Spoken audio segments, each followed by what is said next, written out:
It's 2 in the morning, and you're spinning a pen between your fingers, watching it catch the blue light of your screen. There's an email sitting in your drafts folder. You've rewritten the first line 4 times. The cursor just keeps blinking, waiting for you to either finish it or close the laptop and pretend this night never happened. You want to walk away from this career. All of it. But there's a voice in your chest that won't let you move. It tells you that you're too old for this. That you've already spent too many years climbing a ladder you now want to leave behind. It tells you that if you start over, you drop to 0, and somewhere out there, a 22-year-old is already lapping you, hungrier, faster, with nothing to lose and everything to prove. That voice feels like wisdom. It is not. It's a myth, and by the end of this video, you're going to watch it fall apart, piece by piece, under the weight of actual evidence. We're going to take apart the modern obsession with early achievement, a myth largely built on the extreme outliers of Silicon Valley. We're going to look at what's actually happening inside your brain as you age, not what you assume is happening. And we're going to figure out why the years you think you wasted might be the exact material your best work is going to be built from. Chapter 1. The French Horn Paradox. Somewhere along the way, you were taught a simple equation. Talent plus effort equals results. If the results stop coming, you just haven't tried hard enough yet. But what happens when trying harder is exactly what makes things worse. Rewind to 1983, a rehearsal room with bad lighting and a chair that's seen better decades.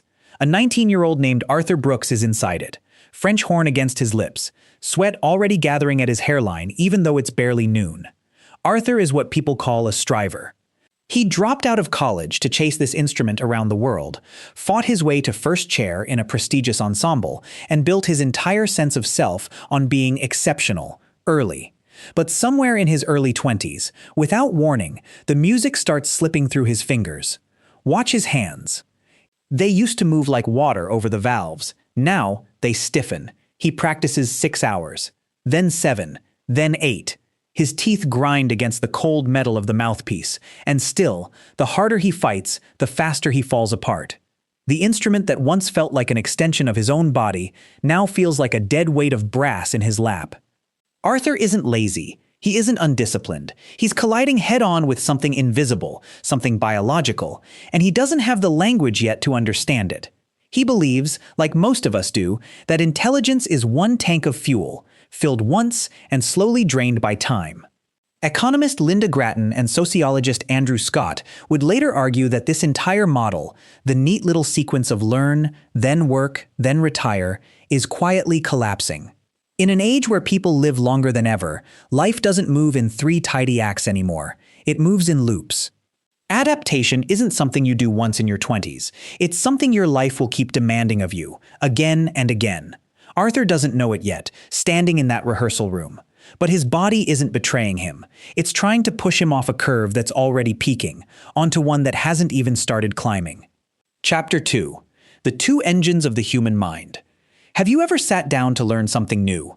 Some unfamiliar piece of software, some system with 15 moving parts, and felt an actual physical drag behind your eyes? A slowness that wasn't there 10 years ago? It's easy to read that feeling as decline. As proof the voice in your chest was right all along. It isn't. And to understand why, we have to go back nearly a century, to psychologist Raymond Cattell, whose research, confirmed again and again by modern neuroscience, revealed something almost nobody is taught. Your mind doesn't run on one engine. It runs on 2, and they peak at opposite ends of your life. The first is fluid intelligence. This is raw horsepower, your working memory, your processing speed, your ability to grab an abstract problem you've never seen before and bend it into shape on the spot. It's the engine behind the 23-year-old coder still awake at 3 a.m., behind the founder pulling all-nighters in a garage. It burns hot, and it burns young. The evidence is blunt about this. Fluid intelligence peaks in your late 20s, and from there, it begins a slow, steady descent. The second engine is different. Crystallized intelligence doesn't care about speed. It's built from everything you've already lived through, the patterns you've seen repeat, the mistakes you've survived, the ability to look at a messy, complicated situation and instantly recognize the shape of it because you've seen its cousin before. This is the engine of the mentor, the strategist, the person everyone goes to when things fall apart. And here's what almost nobody tells you. This engine doesn't fade. It climbs through your 40s, your 50s, your 60s, and for many people it barely dims at all. Now, go back to that rehearsal room. Arthur Brooks's hands weren't failing because something was wrong with him. His fine motor coordination was riding Fluid Intelligence's curve, right on schedule, right on its way down. Instead of drowning in that decline, Arthur eventually put the horn down.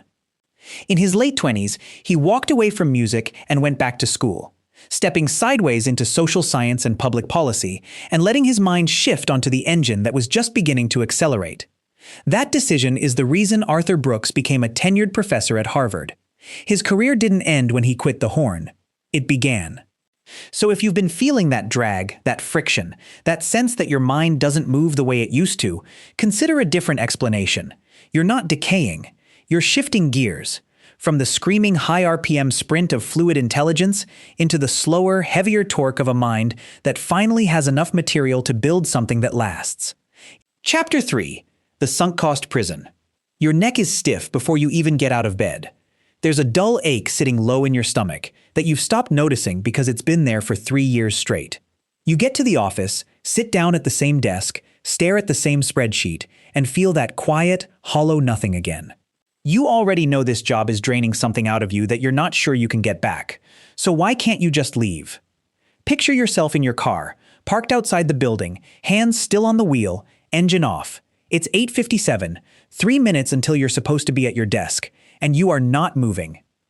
You're not lazy. You're not weak. You're doing math, whether you realize it or not, and the math is rigged against you. On one side of the ledger, 10 years of 80-hour weeks, a degree that cost more than you'd like to admit, a title you bled for, a salary that pays the mortgage without you having to think about it. On the other side, fog. Nothing you can point to, nothing you can put a number on. And if you pulled back far enough right now, you'd see this exact scene playing out in thousands of parked cars across your city, and millions more across the world. This isn't a personal flaw.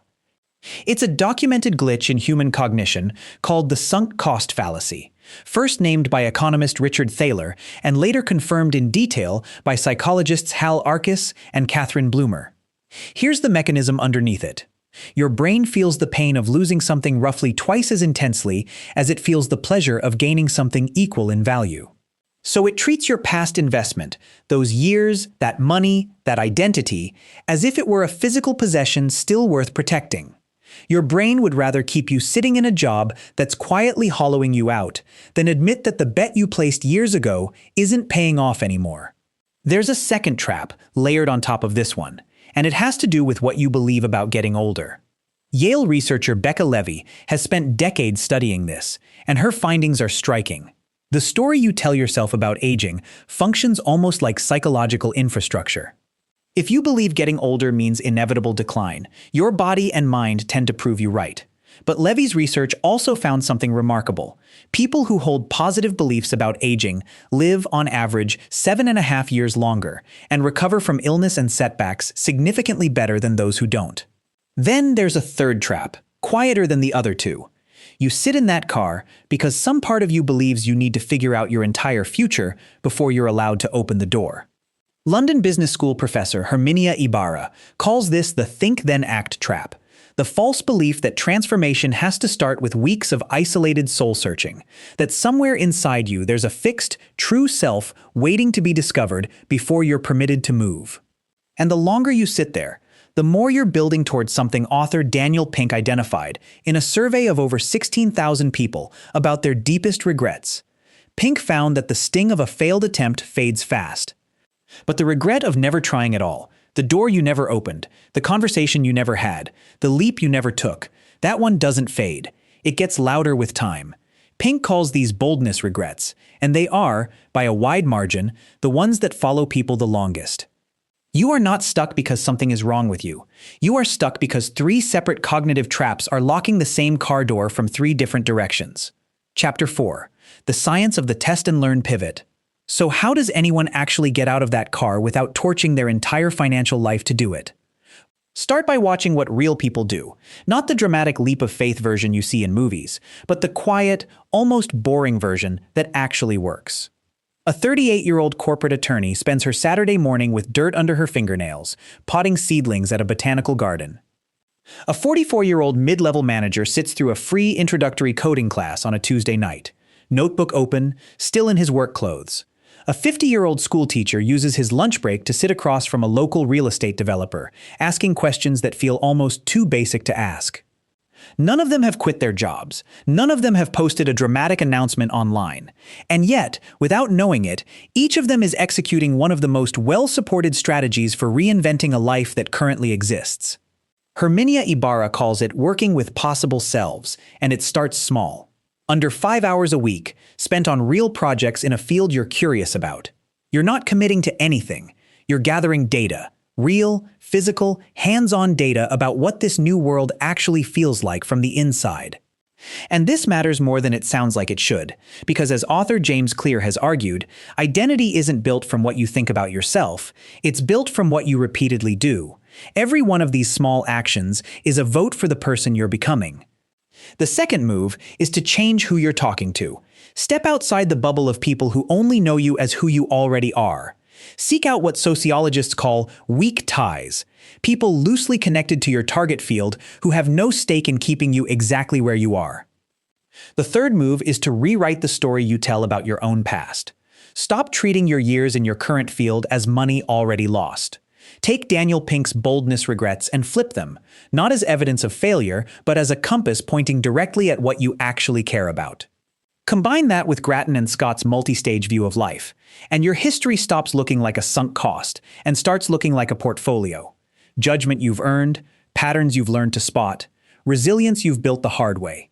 Assets, not debts. If you look closely at people going through successful transitions, you'll notice they've quietly rejected the advice most of us were given about how change is supposed to work. Ibarra's research is blunt about this. Action comes first. Understanding comes second. You don't think your way into a new life. You act your way into one small, concrete step at a time. This is exactly how Arthur Brooks survived his own transition. He didn't walk away from music with a 5-year plan. He started small, teaching a few classes on music history, enrolling in distance courses, running his own low-stakes experiments long before he had any certainty about where they'd lead. The identity came after the actions, not before. If there's one thing you take out of this chapter, it's that you were never required to jump off a cliff. You're allowed to open the car door slowly, one experiment at a time, while your current life is still running underneath you. Ending. So let's return to the myth we started with. The idea that building something extraordinary belongs to the young, that the startup world is a playground for 22-year-olds who haven't been worn down yet. MIT Sloan economist Pierre Azoulay, alongside researcher Daniel Kim, went looking for the truth in the data, pulling records from the U.S. Census Bureau and the IRS covering 2.7 million business founders. What they found should be taught in every classroom that still glorifies the young genius archetype. Among the fastest-growing startups in America, the top 0.1%, the average founder was 45 years old. And founders who carried at least 3 years of prior experience in their industry were 85% more likely to build a truly successful company. Read that again. Experience wasn't a disadvantage in that data. It was the single strongest predictor of success they found. Your years were never a detour. They were training you built without realizing it was training. So stop fighting a biological clock that was never actually working against you. Stop letting the ghost of everything you've already invested decide what you're allowed to do next.